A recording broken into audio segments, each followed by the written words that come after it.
Opa, e aí pessoal, tudo bem? Aqui quem fala é Breno Gomes Prates, né? E nesse vídeo aqui eu irei demonstrar o uso, né, de algumas peças desenvolvidas para mim como requisito de uma das partes do meu trabalho de conclusão de curso.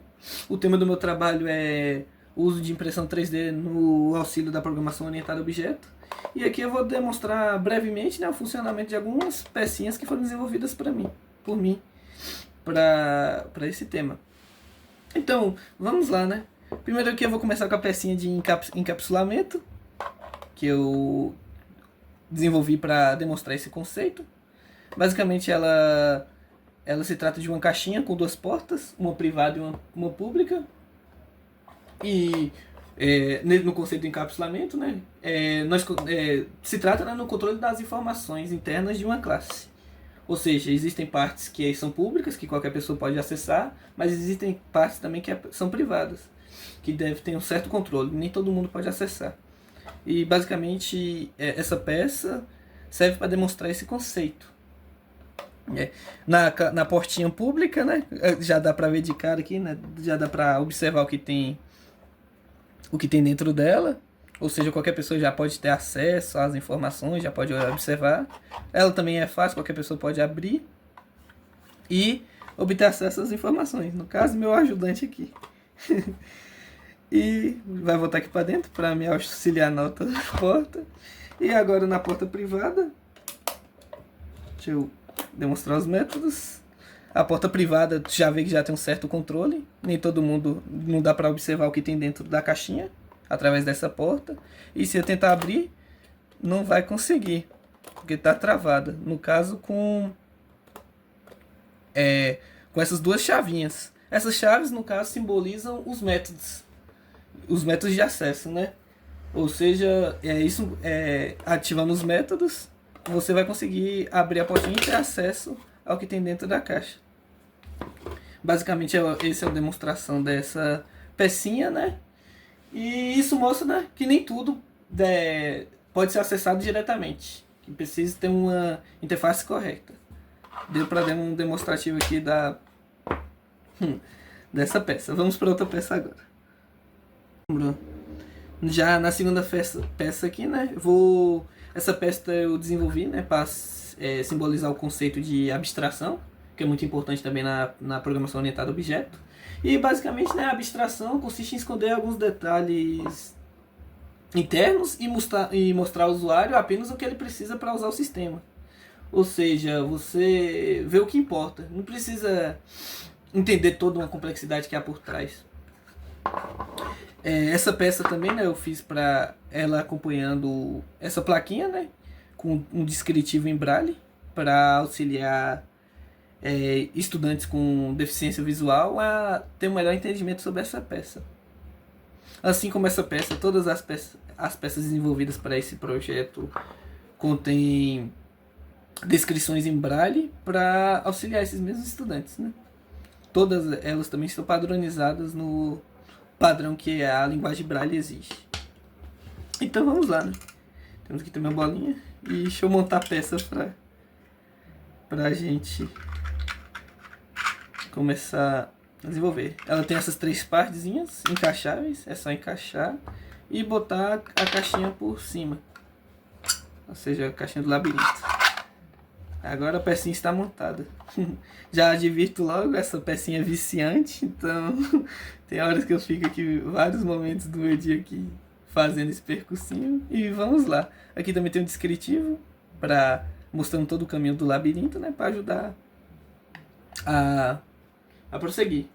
Nessa peça labirinto aqui, né, essa esferinha representa como se fossem os dados, né, que é inseridos pelo usuário no sistema, ou seja, pela entrada, no input, né, e fazendo todo o percurso,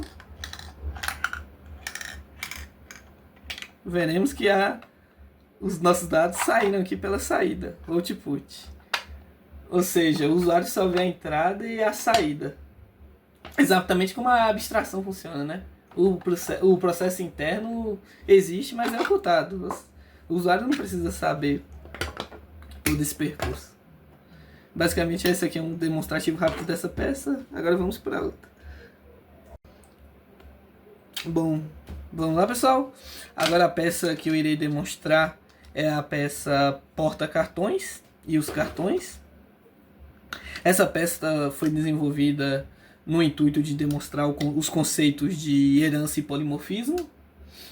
Herança, né, permite que uma classe filha receba características de uma classe pai. E já o polimorfismo, vou demonstrar, né, que o mesmo método pode se comportar de maneiras diferentes. Então vamos lá, né? O porta-cartões, no caso, ele foi desenvolvido no intuito, né, de ele simbolizar a classe pai. Como vocês podem ver aqui, o porta-cartões foi elaborado, né, no intuito de ser uma superclasse, no caso a classe animal. Essa classe tem os atributos, o nome e idade. E essa classe, essa peça também contém os métodos, que no caso é o emitir som. Ao inserir os cartões, né, a gente vai poder observar, né, que essa classe pai vai servir como base, né, onde as classes filhas vão herdar esses mesmos atributos e métodos. E a depender da classe, né, alguns desses atributos são variados, né, e o mesmo método vai comportar de maneiras diferentes. Vou introduzir aqui a classe filha gato. Vocês podem observar, ela herda os atributos do pai, no caso o nome dela é Miau, né, do gatinho, e ela também tem a idade. E ela tem um método próprio de emitir som. Vamos inserir aqui, né, na peça, no porta-cartões. Vocês podem ver que ela encaixa perfeitamente. E ao ativarmos o método emitir som, né, no caso o deslizar da pecinha, podemos observar, né, que o gato miau, no caso ela falou. Vamos agora trocar a pecinha aqui, né? Vamos introduzir o cachorrinho. Ao introduzirmos a classe cachorro, podemos observar, né, que os atributos mudaram, né, da classe cachorro, né? Ele tem o próprio gato, que é o próprio nome Rex, a própria idade. E o método dele, né, ao acionarmos o método emitir som, ele late, né, au. Ou seja, demonstramos o conceito de herança, né, a mesma classe, ou uma classe pai serve como base para as classes filhas, onde elas herdam alguns atributos dessa superclasse, e o mesmo método, no caso deslizar da pecinha aqui, né, se comportar de maneiras diferentes, simbolizando o polimorfismo. Agora vamos para a próxima peça. Bom, pessoal, para a última peça, né, desenvolvida por mim, eu desenvolvi essa caixa compartimentada para simbolizar os conceitos de estruturas de dados e tipagem estática. Basicamente, estruturas de dados, né, eu fiz a caixa para representar um array, que é uma estrutura bastante utilizada na programação, onde você posiciona nela valores em posições fixas. Você vê cada slotzinho dessa caixa, né, desse array tem um espacinho. E também desenvolvi peças. E essas peças simbolizam, né, tipos primitivos, que são bastante utilizados na programação.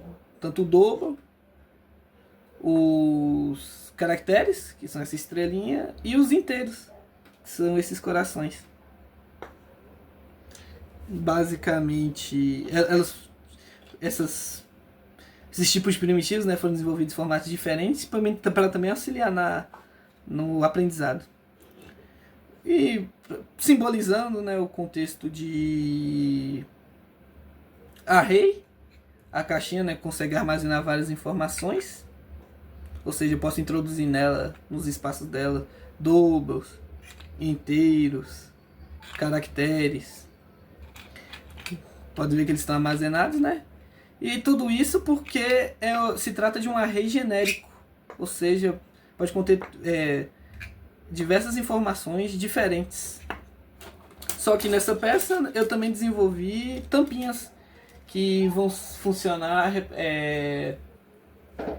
funcionar como definidores de tipo. Ou seja, como exemplo aqui, eu vou introduzir a tampinha de coração.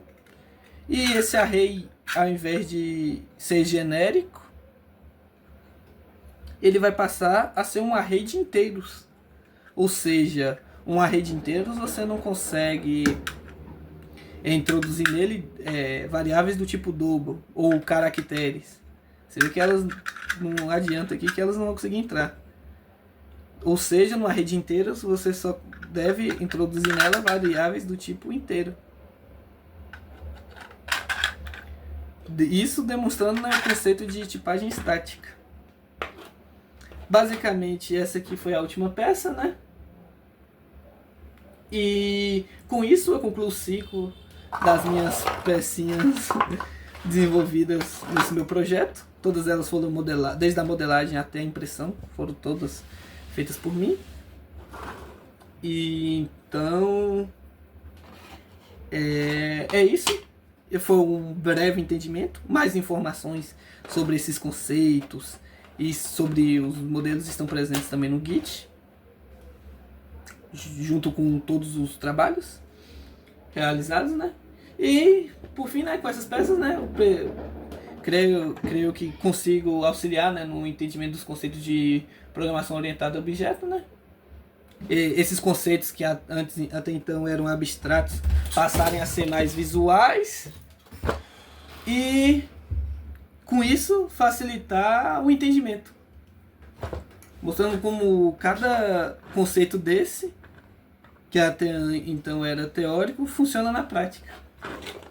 E é isso aí. Joinha e tchau.